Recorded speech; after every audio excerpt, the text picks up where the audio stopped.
What's going on, guys? Welcome back into the channel. Today we're going to be doing an RFL London Bulldogs update. Haven't done too many of these this season, but I wanted to bring you guys in the middle of the season for a mid-season update here to just discuss the happenings around the team, how things are going with the youngsters, how things are going with our game plan and everything. And the outlook for the rest of the season and potentially even the upcoming draft. So just want to start out by taking a look at the roster, taking a look at our schedule, taking a look at some stats and whatnot, and getting a good picture of where we're at in the season. Now, the first thing that I do want to take a look at here is our record and our standing within the division, because this is what it's all about. Things have not gone as we planned this season. If you followed the Bulldogs, if you guys from my channel came over to the RFL, expecting to see the Bulldogs win and whatnot, it hasn't happened. And what I have to say is we were optimistic that we improved our team going into this season, but we've had some struggles and some players not play up to expectations. We've had some injuries and whatnot that have hampered our ability to get some wins and get some crucial wins. But on top of that, our schedule has been pretty tough so far. So it's really not too much of a surprise the outcomes of our games so far. We came away with a loss against the Reload Bowl champions in week 1.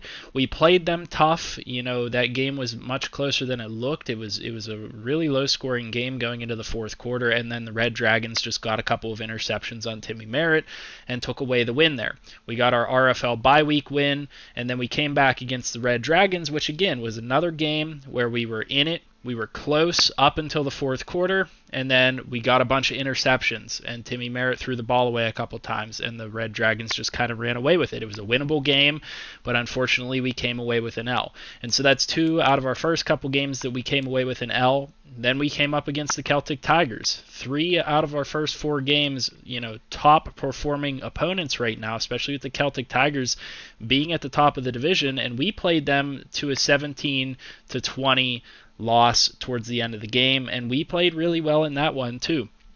And then we came off of the bye week against the Voyagers and came out with a surprising win against the Voyagers, who were at that point undefeated. So at this point I'm thinking, okay, we've faced all of these opponents so far. They've played us very tough. We've played them tough. We've given ourselves opportunities up to this point, and I wanted to I wanted to go all in on this season. I thought that after facing off against the Voyagers, that we had a good opportunity there, and just want to make sure that my volume's working. I thought we had a good opportunity to take this and run with it, especially with having another bye week, NFL bye week the following week. We could get a couple of wins in Madden in a row and take that into some momentum for the season. And it didn't turn out that way. We came out against the Riverhogs, and we came out looking flat on both the offensive and the defensive side of the ball. We just didn't look good. The offense couldn't move the ball, and the defense couldn't stop the run game at all. And this was a surprise to me. I know that the Riverhogs are a sturdy team. There's nothing wrong with a loss to the Riverhogs if you play them tough, but they were a team that at that point were 2-4, I believe, and so we came into it, I guess maybe I came into it a little too hopeful, and unfortunately we come away 27-17 loss. And so at that point, we got the win from Dre Lawson against the Voyagers, which sparked our offense. And we decided to go back with Timmy Merritt because, we thought we had a game plan against the Riverhogs, who were a struggling team. We could get the ball moving, and it would be fine. We could get our quarterback that had played well at times throughout the season back on pace, and it just wasn't the case against the Riverhogs. And so coming into our most recent game against the Bulls, we decided to go back to Dre Lawson. And again, this result, not too much of a surprise because the Bulls are a fantastic team. They're one of the best teams in the league in recent years. And so, taking a 43-31 loss, I'll take it. Things haven't gone our way so far in this season. We are sitting with a poor record.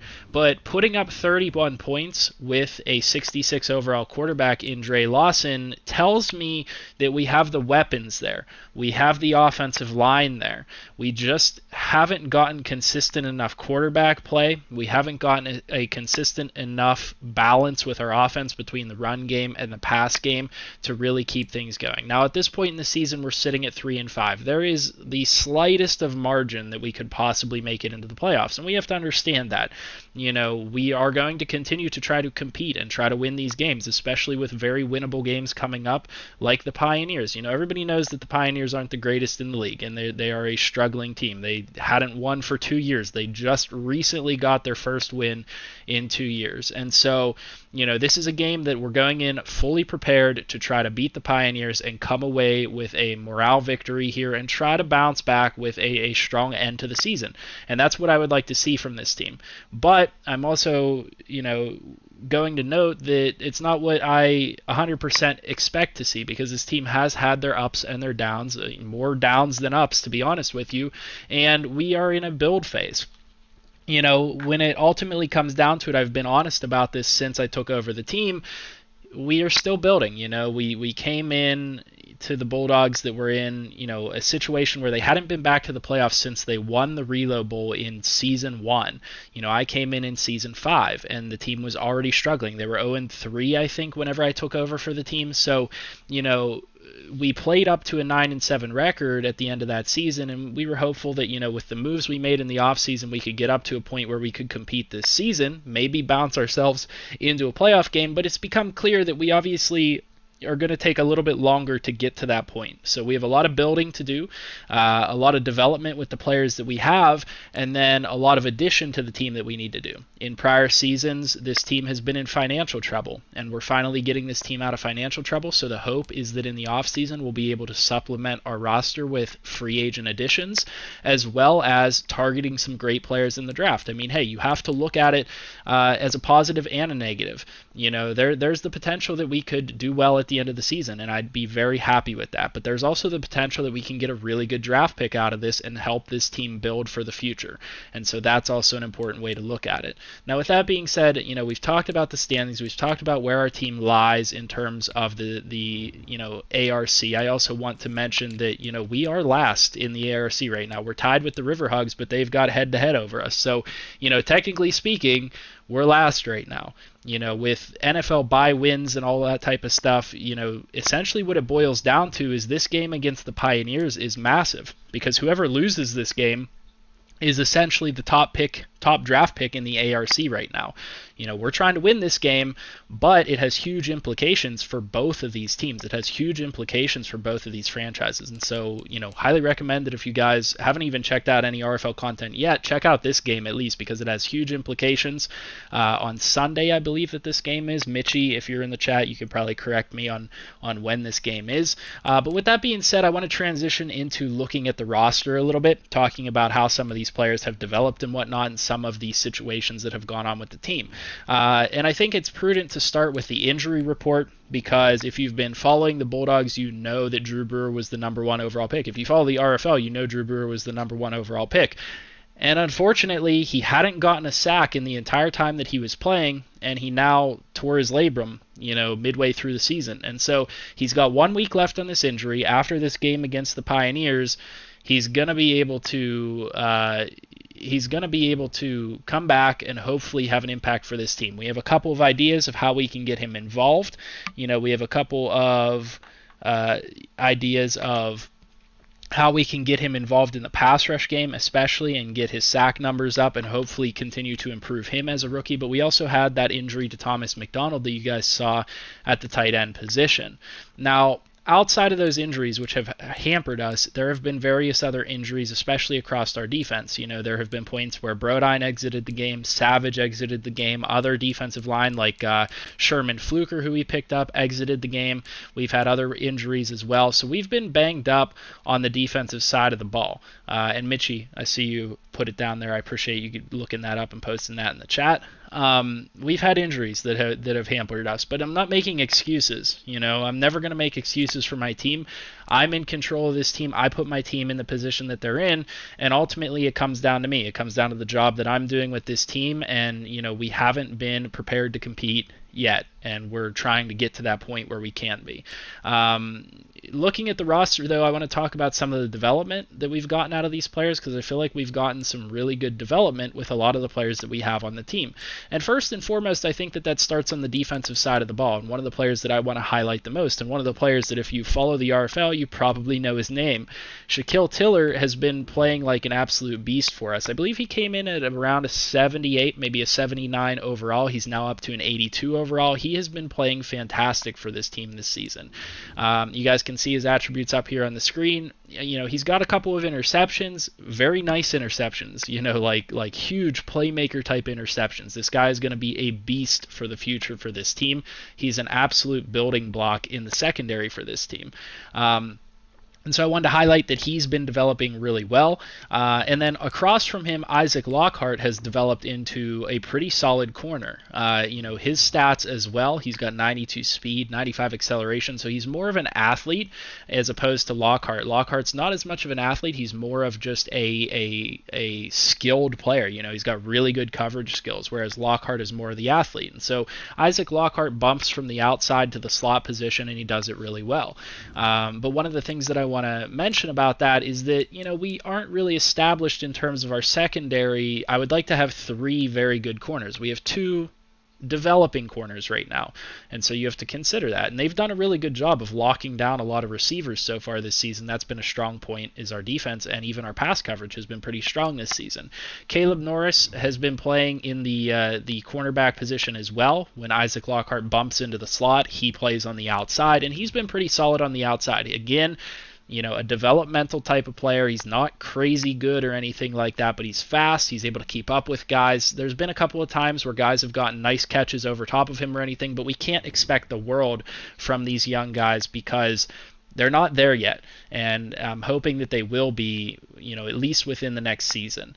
We currently have Bowen playing at free safety, and he's been doing a fantastic job there. More of a veteran presence. He's just very knowledgeable with the game. He's always putting himself in the right position, so we have him playing there. And then we've also gotten a little bit of progression out of defensive end Willis Savage. Willis Savage is a player that came into this season competing for a job, competing for the opposite pass rusher spot with guys like Riley Savage and Al Smalls, Riley Draft and Al Smalls.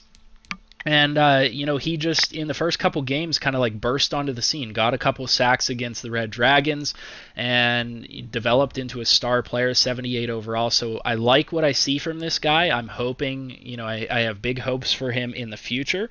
I can't wait to see what he becomes. I hope that he continues upon the same upward trajectory that he's on, but that's a great player to have. For a team that is, has struggled to get a pass rush within the past couple seasons, getting a guy like Willis Savage and have him develop into quite the great player that he is, that can be great for us, and that takes some pressure off of us to draft another great pass rusher. We would like to add another pass rusher to the team, but he is very good, and he's got an upward trajectory. And so once Drew Brewer is back in the picture, having those guys coming off the edge together is going to be a great tandem for the future, I think. Willis Savage, maybe a bit more of an underrated player, and Drew Brewer causing havoc on the other side. Now, what I want to say, a lot of people question, Drew Brewer not having a sack yet on the season or anything like that.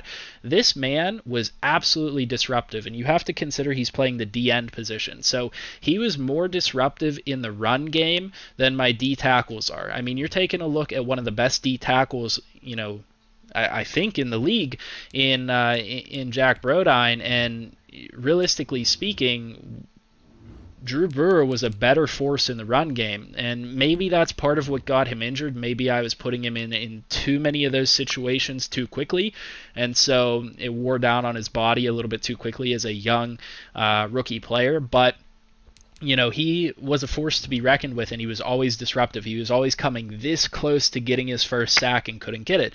But we have some ideas of how we're going to get him involved whenever he comes back from injury, so look forward to that. Like I said, next week, so our next game is the Miners. He'll be back for that game. Unfortunately, it's only a small portion of the season that he has remaining, but something that I absolutely want you guys to be on the lookout for, because I think we can get him involved to the point where he can start to fill out that stat sheet at the end of his rookie season. Now, in terms of the rest of these players, we haven't experienced too much development with a lot of these other players. What I do want to add is that we covered this on our social media, but we added DeMarco Gross is how you say his name. I've heard it said a couple different ways, but he's a great pickup at the D tackle position. We signed him to a multi-year deal because he's a really good run stopper. 88 strength, 88 block shedding, 81 power moves, so he is able to get off a block and pressure the quarterback from time to time. And so that's a guy that you guys should keep aware of his name, because this duo in the middle, I know that they have the same face there, I'm just recognizing that now, it's kind of funny. This duo in the middle is very powerful, and I really think that what inevitably has to happen is once we fill in or develop linebackers that are good enough to fill the gaps and fill in behind those guys, that this defense is going to look really, really sick. I mean, this is going to be a really nice defense in the years to come. It's just a matter of adding the right players at the key positions.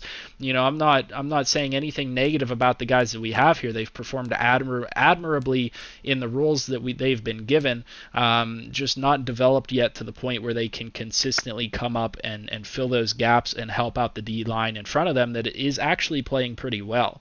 Bouncing to the offensive side, because I think we've covered most of that. We can take a look at the offensive line first. No surprises here.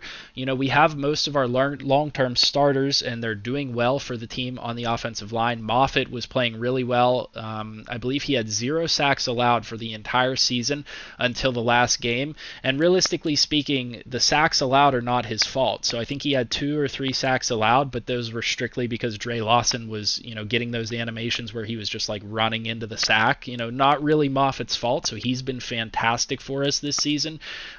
Jason McBride at right tackle has also been very good for us. He's only 24 years old. Lee Corona, we just bumped him back to center, has been playing very well for us, and I think that is part of the reason we've seen an uptick in the run game, playing a bit better. So 23-year-old there. And then another addition during the season, at the same time we added Gross, we added Damian Hickman at left guard, and this guy's a potential superstar player, and we're going to keep him around for a long time, only 22 years old, so I'm really hoping that this guy can develop into a staple on our offensive line. So not much to add here. I will say that Richard Porter is a little bit older at 29 years old, so we'll probably face some regression with him at the end of the season. But not much to say in terms of anything to add here. Damian Hickman is progressing well as a left guard. At the tight end position, I know everybody's probably curious about how Reggie Streeter's been doing. He's been doing pretty well on the season, adding quite a few catches. Unfortunately, his snaps are not counting for him, so he's not revealing his hidden dev trait there. But as a 20-year-old coming in and being asked to take on a pretty substantial role in the offense, he's played really well. I think, if anything, maybe the problem here is just our inconsistent quarterback play, so this guy hasn't gotten the ball as much as we would like to. Really, we do a lot of formation subs with getting both Ben Hartman and Reggie Streeter involved. Ben Hartman has really kind of taken on a substantial role so far, and especially at this point in the season. I know that these stats don't look crazy or anything, but he had a really big game in the last game, catching for over 100 and some yards, I think 2 touchdowns or something like that. A really good game from Ben Hartman. But we're going to be set up for tight end, especially for the years to come. And, once Thomas McDonald comes back from injury, I feel like a lot of people underrate this guy. He's only 22 years old, and I love to see the 90 speed out of him and 88 catching. This guy can be really good, and to boot, he has pretty solid run blocking gradings, to go along with that. Now, outside of that, talking about the skill position, there's not a lot to note. Stanley Whitehead did just recently get an upgrade, so he's up to a 94 overall. And if you know anything about the London Bulldogs, you know that Stanley Whitehead's major weakness is that he only has 86 speed, so he's a little bit slow for a wide receiver. He did just get +1 speed, so I view that as a huge win for us. I'm hoping that even furthers his production, especially once we get consistent quarterback play, whenever that is. But this guy's going to be around for a long time. Saul Leckie on the opposite side of him has been playing well. Not much to add there. And Anthony Connell has been playing very well. I talked about this guy coming into the season, how he has all the potential in the world. You guys can see his tools right there that are available to him, but in addition to that, he's 6'4", so this guy is a physical freak, and this trio of wide receivers, once we get that consistent offensive play, that balanced offense that we're looking for with the consistent quarterback play, these receivers are going to be tearing up defenses. Taking a look at the quarterback position, I think this is something that, I can help you guys visualize what's going on at the quarterback position by looking at these guys. Timmy Merritt's an 89 overall player. He's 28 years old. He's a star. And yes, we signed him to a long-term deal last season. So the thing to understand here with Timmy Merritt is that, number one, if you expect him to be moved, it is extremely tough to move a guy like that. And number two, he's a legacy player here. He won the Relay Bowl, and the hope is that at some point he can bounce back and play good. I want that to happen, and I think a lot of people might want that to happen. But from a statistics perspective, there's not much wrong with him. You can't see anything wrong with him on this screen. He's got great accuracy, great throw power. It's hard to find something that is causing him to have the issues that he's having at quarterback, and that's why we continue to go back to him and try to make him the starter for the offense. But realistically speaking, with the way Dre Lawson's been playing, it's hard not to look at this guy. And the crazy thing about Dre Lawson is that he's only a 66 overall, right? And he won that game against the Voyagers as 65 overall. But the thing that people don't understand, they hear that 66 overall, but they're not seeing the individual stats that this guy has. And there are a couple of individual stats that really work in his favor. So number one, he's only got 88 throw power. And while that might not seem like good throw power, that kind of can help him in certain ways where he knows he can't gun the ball deep downfield all the time, so his decision making is intermediate to short passes. That's what he's kind of striving to target, because that's where he has the throw power to reach. In addition to that, he has 89 awareness, and that is something that as a quarterback is going to influence your decision making. And we've seen it so far. It tends to work well for Dre Lawson. We've seen low overall quarterbacks, and personally I've tested a lot of low overall quarterbacks go in, and if they don't have that awareness, then they're just they're making poor decisions. They're throwing it to the wrong guy. They're throwing it to people that are covered. They are running when they shouldn't, or keeping it in the pocket when they shouldn't. Whereas Dre Lawson, you notice he runs at the right times. He throws to the open guys. He might be a bit inaccurate when he does those things, but that 89 awareness is really helping him. He's not super accurate in any regard, but he does make pretty accurate throws a lot of the time because he throws it to the guys that are open that he knows can catch the ball, not making any crazy throws or anything like that. Then on top of that, he's super athletic, 89 speed. You guys have seen that in the games if you've watched. If you haven't watched, go back and watch those games, because he's electric when he gets moving.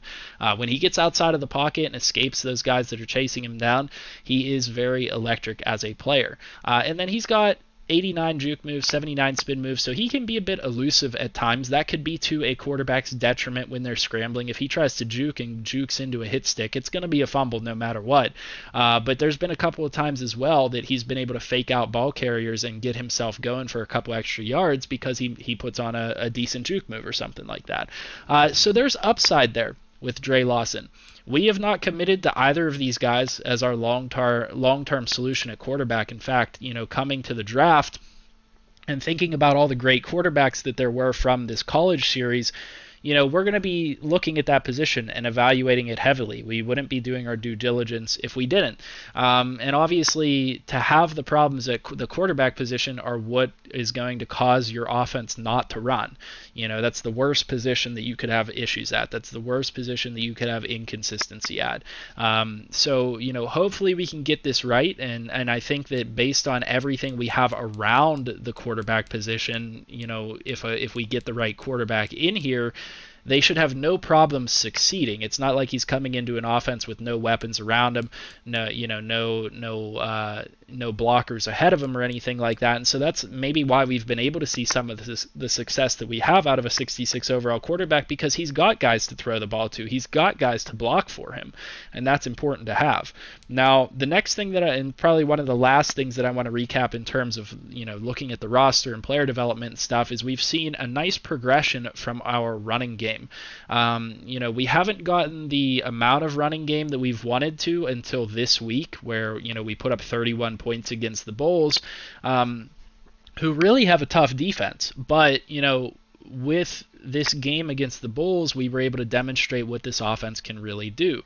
And Matt Wheaton is that kind of workhorse back. He's not super fast or anything, but he's able to break a tackle or two. He's able to gain a couple extra yards on the rush. And you got to keep in mind, this guy's only 23 years old. So, while these running backs don't put up the crazy stats that some of these other guys do around the RFL, you have to understand these guys are young. Matt Wheaton's 23 years old. He's got a ways to go before he's at that point that those guys are at. And so, again, that's something you have to consider with this team, is that we have so many young guys that will get there. They will be at that point that you see all those other guys at. That's really important to keep in mind. They just aren't quite there yet. Imagine Matt Wheaton in a season whenever he gets a couple of upgrades on top of these stats that he already has. I mean, how could that's going to be amazing. That's going to be a crazy good running back.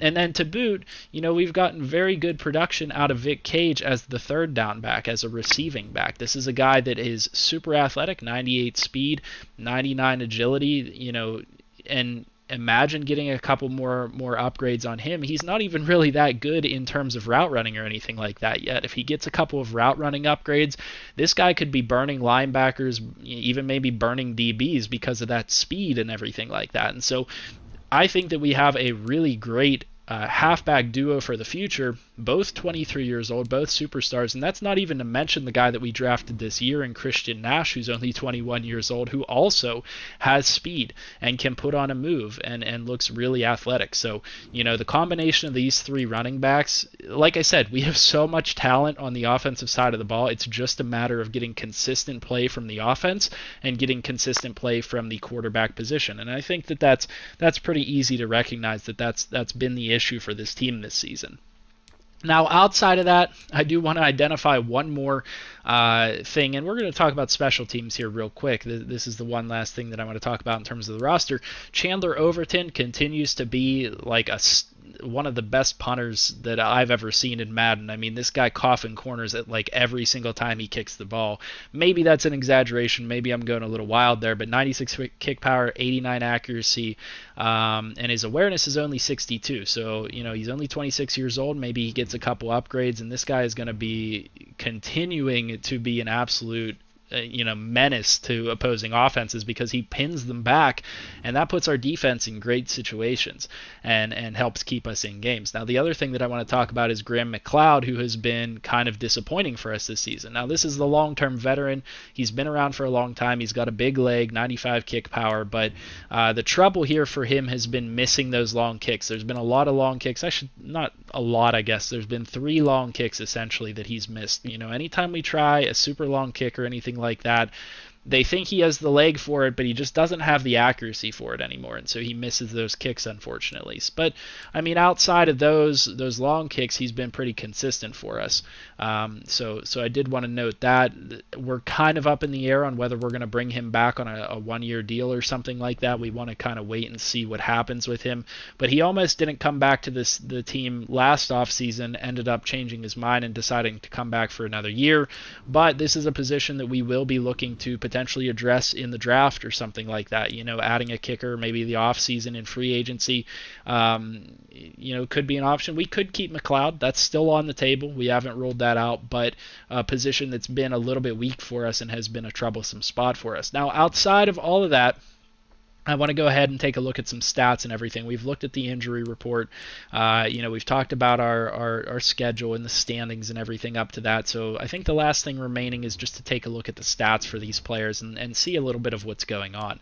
Timmy Merritt on the season, 1,600 yards, 15 touchdowns, 10 interceptions. So, right off the bat, not terrible stats or anything like that. He's got an 86.6 quarterback rating, just well below what you would expect from an 89 overall quarterback. And that's the thing about the RFL. The overall is not going to tell the full story. In any other league, a user league, an 89 overall quarterback is the guy. There's no ifs, ands, or buts about it. You have an 89 overall quarterback, you've got an elite quarterback. But in the RFL, your overall doesn't always dictate how you play. And so he's been subpar this season, throwing 15 touchdowns, 10 interceptions, and a lot of times in close games, he just starts to break down and throw interceptions, and it really causes the team some heartache late in games that are winnable. Dre Lawson, on the other hand, comes in, throws 5 touchdowns, 2 interceptions. One of them was a garbage time interception. So, I guess you could consider some of Timmy Merritt's garbage time interceptions as well. But, he's been pretty similar, to be honest with you. Similar completion percentage, but better quarterback rating. And then the other thing to add to it, yes, he's sacked more, but he adds an element in the run game. 133 yards and 2 touchdowns in the run game. So, what the decision ultimately comes down to, and I'll be a bit candid here, is, you look at this and you see, okay, similar quarterbacks, similar touchdown to interception ratio, similar completion percentage, better passer rating, but then you have that threat of the run game. You have that threat of his legs causing problems for the defense. So, do you take that guy with the extra threat, or do you continue to play the guy that really hasn't been playing all that great for you? It could go a couple of different ways. You could see it one way or the other, and that's why we did go back to Merritt after Dre Lawson got the win against the Voyagers. But now we're back to Dre Lawson. We'll see how he does here against the Pioneers this week. But you guys can see, looking at the stats, why we've decided to go with Dre Lawson for the time being. In the rushing game, I do want to highlight Matt Wheaton has, come on pretty strong here at this point in the season. I'm hoping he can finish it out really strong. 448 yards. The one thing that I was disappointed with was the 1 touchdown. And man, it's been such a heck of a time to get this team running the football. For whatever reason, every playbook, every scheme that I tried, I couldn't get this team to run the football until I finally tried the one that we're on now, and we have found a pretty good balance with the offense. So, thank goodness we finally found it. Maybe a little bit too late. But Matt Wheaton should continue to see really nice production. Out of the third down back role, Vic Cage, 229 for 2 touchdowns, but that's not the main highlight for him. Really, we're going to want to look at his receiving stats, and that's just a nice kind of cherry on top is having a couple of extra touchdowns in the running game and quite a few rushing yards as that third down back. We already mentioned Dre Lawson, and then, Christian Nash really hasn't had much of an opportunity. 49 yards, 3.8 yards per carry doesn't really tell the story for him. If he got a big opportunity, I think that he would really flourish in that role. It's just not quite time for that yet. From the receiving standpoint, we've done a good job of spreading the ball around. I can say that much. Stanley Whitehead has continued to be as good as ever. Honestly, his stats should be better, but the problem just is quarterbacks haven't been able to get him the ball as much as we would like. But 496 leading the team, 3 touchdowns. Saul Leckie, 399, has been better this season than he was last season. And then Anthony Connell, keeping up right there with the top 2 receivers at 365 yards, averaging a better average per reception than the other 2. That is worth noting. And then 4 touchdowns on the season for him as well. So in the amount of production, in the amount of attempts that he has had, he's been playing really well. Ben Hartman, I mentioned earlier, doing pretty well. And then this is what I wanted to highlight, is that Vic Cage really changes the game for us in the receiving part of things. Because up until now, up until this season, whenever we signed Vic Cage in the offseason, we haven't had that receiving threat out of the backfield. Don't get me wrong, Matt Wheaton is great. We have a couple of other guys that could have that potential, but Vic Cage adds a crazy good dynamic out of the backfield, because when he's catching a screen pass, whenever he's catching a pass out of the backfield, he has that burner speed that when he turns upfield, he can get you, and you can see that with 264 yards and 3 touchdowns, very close to my tight end and wide receivers. And so one thing that's worth noting, and I apologize if I keep saying that phrase, is that, the balance in the receiving game. We are at least spreading the ball around a lot, which is what I like to do on the offensive side of the ball. I don't like to specifically focus on one player. I do like to spread the ball around. Reggie Streeter adding 172 on 18 receptions and a touchdown, and then a bit of production here from Thomas McDonald. You guys can see that average per reception is pretty good for him. He had a touchdown. Would like to see more involvement from him once he comes back from his injury, and then we're going to also be trying to increase the reps for Reggie Streeter and get him as involved as possible, and then just peanuts from the rest of the guys there. From a blocking perspective, Richard Porter, I mentioned this earlier. This is kind of a veteran lineman, 29 years old, but he's a pure run blocker. I mean, there's no ifs, ands, or buts about it. He can't pass block all that well, but he run blocks great. I mean, this guy bowls people over, and so that's why he's on the team. We just have to live with the fact that he's going to give up some sacks here and there because of his lack of pass blocking ability.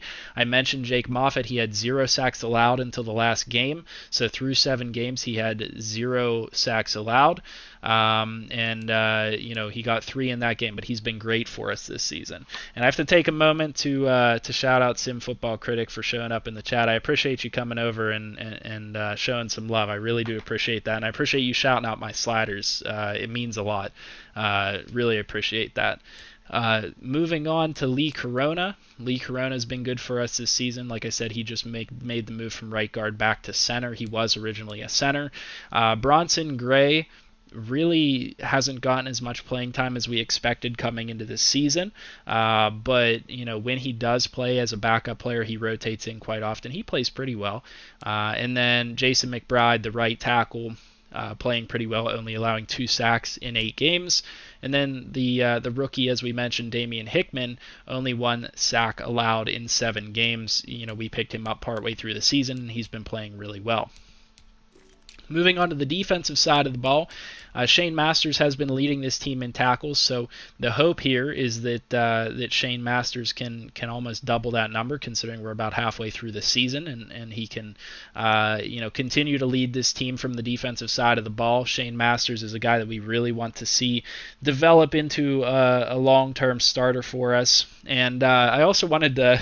I want to take a pause for a second and just speak to Sim Football Critic for a second.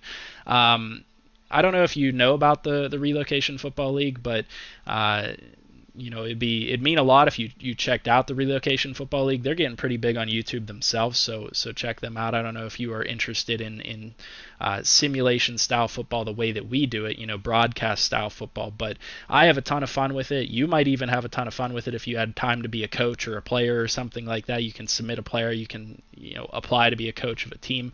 It's a ton of fun. It's one of the best ways I've found to actually play Madden, and it's super immersive. So just wanted to get that in there. Moving on to the other stats on the defensive side of the ball, Brandon Bowen, as you guys heard earlier, kind of made that move to the free safety position, doing pretty well for us in terms of tackles. And then I just want to highlight some of the sacks and stuff like that. Willis Savage, 6 sacks on the season, so he's not an elite player yet by any means, but this is a guy that absolutely has broken onto the scene for us. 6 tackles for a loss added on top of that, so pretty good for an edge rusher, to be quite honest with you guys. Sherman Fluker added 4 sacks himself. This is another guy that we only picked up a couple of weeks ago, and he has been producing in the pass rushing game. This is the guy that we picked up essentially to take Drew Brewer's spot because Drew Brewer was injured, the first overall pick, and he's done very well standing in for Drew Brewer. Jack Brodine playing pretty well as the D tackle, 7 tackles for a loss, 2 sacks. I've actually gotten a couple of comments before saying, would we consider trading Jack Brodine because of his kind of lack of impact to the defense, but I see it completely differently because the type of player that Jack Brodine is, he's more of a nose tackle, more of like a 3-4 nose tackle.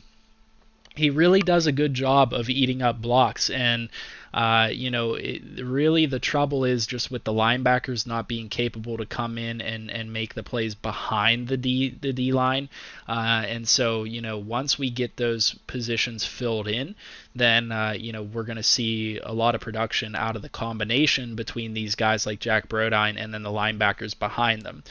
Daniel Horton has added 2 sacks. This is a guy that's been all over our defense this year, kind of subbing in at different positions. We kind of utilize him as a utility type of player. DeMarco Gross, I already talked about, came in halfway through the season. He added 2 sacks. And then Kasim Addison has been playing sub linebacker for us this season. This is a guy that is a special case. We wrote an article about him and everything, so take a look at that.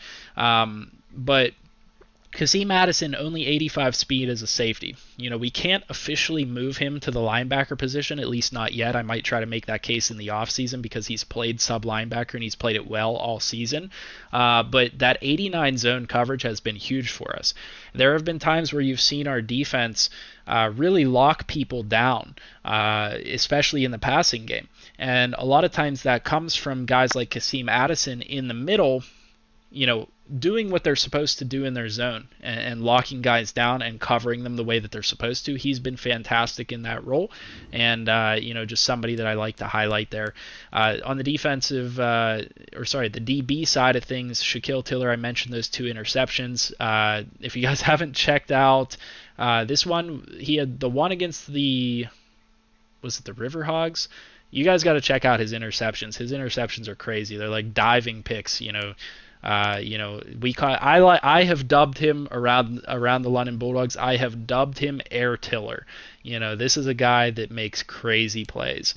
And then on top of that, Ronell Crosby, Ike Page, Isaac Lockhart, all adding a couple of interceptions. I believe that the 2 for Crosby and the 1 for Lockhart are in our NFL bye weeks, so keep that in mind. But Ike Page had a nice one early in the season. And then, pass deflections, let's see, we got 7 for Tiller, 5 for Lockhart, a couple for Shane Masters in the middle. And then I don't think we actually have had any safeties or defensive touchdowns. So Willis Savage did have a fumble recovery for a touchdown, 70-yard fumble recovery for a touchdown. So that was great to see. But again, one thing that I just want to say is, like I said, this team has its areas of weakness. It is young. It is developing. So we have to keep that in mind. What we are trying to work on is generating more turnovers, more consistent quarterback play, and scoring on defense and capitalizing on those types of things. So we really have to be on the lookout for those things. That's pretty much what I wanted to talk about. I'll field any questions you guys have. I'm going to go ahead and take a look at some of your comments now. So if anybody has any questions about the team, the RFL, I'd be happy to answer them. Mitchy Boy Gaming is in the chat. He's also a coach in the RFL. He would be more than happy to answer any questions that you guys have.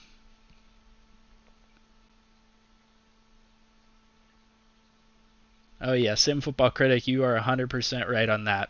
What we could do with content if Madden had real depth in franchise mode. Instead, it's left up to us to make the fun. There's positives and negatives there. More negatives than positives. Obviously, it'd be so much better if we could have a legit in-depth franchise mode that has everything that we want in it. Could keep us busy for so long. So much content that could come out of that.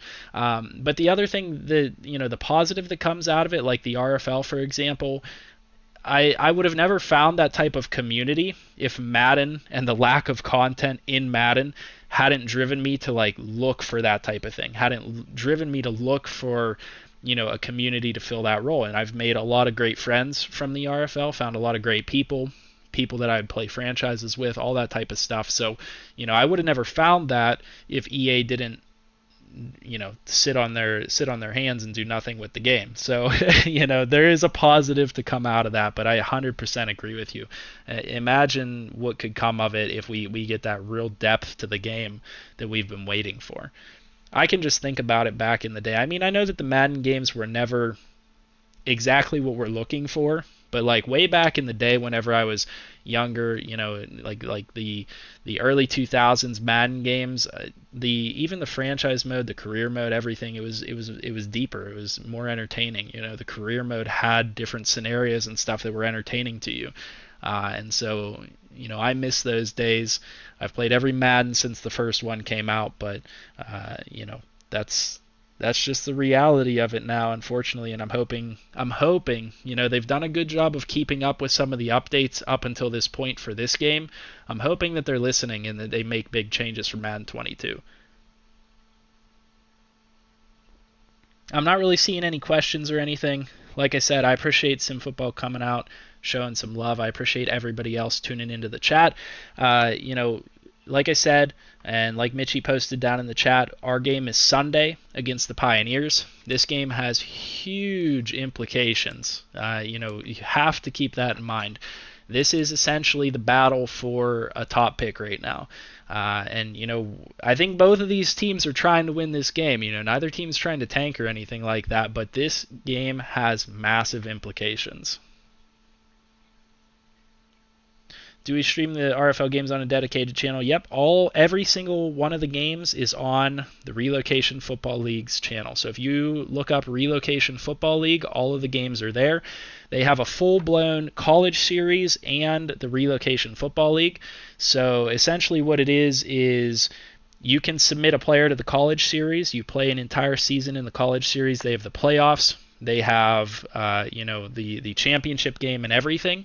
And then your submitted players to the college series get drafted to the Relocation Football League. We have 32, all 32 teams are relocated. Unfortunately, you can't do all 32 in one franchise file because of the fact that that's just the way Madden operates. You can only do 16 in a file. So you have to have 16 teams in the AFC relocated in one file, and then 16 teams relocated in the other file. And then, unfortunately, the way it works is you get, because you'll have 4 opponents from the opposite conference every year, you get NFL buys, as we call them, free wins. So, a team with like a 9-7 record or 10-6 record might look really good in real life NFL, but that's kind of like, barely having a chance to make playoffs in ours. It kind of works a little bit differently because everybody gets those 4 free wins per season. So keep that in mind. It does work a little bit differently that way. But then when it comes time for the Reload Bowl, as they call it, the final game of the season, because we're in 2 files, they take it and build it on the PC, and they have the ARC champion and the NRC champion play each other on the PC. There's a lot of great stuff in this community. It is so worth your time to at least check it out. Maybe submit a player, maybe for the college series, or maybe submit to become a coach, because it is so much fun. And anybody else on my channel that wants to get involved with a league like this, definitely check it out. Alright guys, I think that's going to do it for this stream, for this update stream. Just wanted to get you guys a good look at the Bulldogs and see what's going on with the team. I know I've been a little bit sparse with the updates for the Bulldogs here, but it felt like a good time. We're kind of mid-season. We're in a bit of a slump as a team, so definitely worthwhile to get you guys an update. Certainly make sure, if you guys are following the Bulldogs at all on YouTube or anything like that, or the RFL, go check out our social media pages. Look up the London Bulldogs RFL on Instagram, on Twitter. Look up the Relocation Football League. They've got their own website, relocationfootballleague.com. Make sure you guys check out their YouTube channel. That's where all the content is. Lots of great stuff. Some of the games, if you're still here, Sim Football Critic, some of the games are announced. Some of the games are just streamed off of Madden. So like any of this, or I think it's any of the Saturday games are just straight simmed, and so you'll hear the Madden announcers covering those games. But all the other games on Sunday, Monday, all of those games are commentated by Commissioner Smitty and Rob, the assistant commissioner or co-commissioner. So their commentary is really great, and it's fun to listen to and fun to watch. With all that being said, I hope you guys have a good night. Really appreciate you guys tuning in today, and I'll see you guys in the next video. Hope you guys have a good night.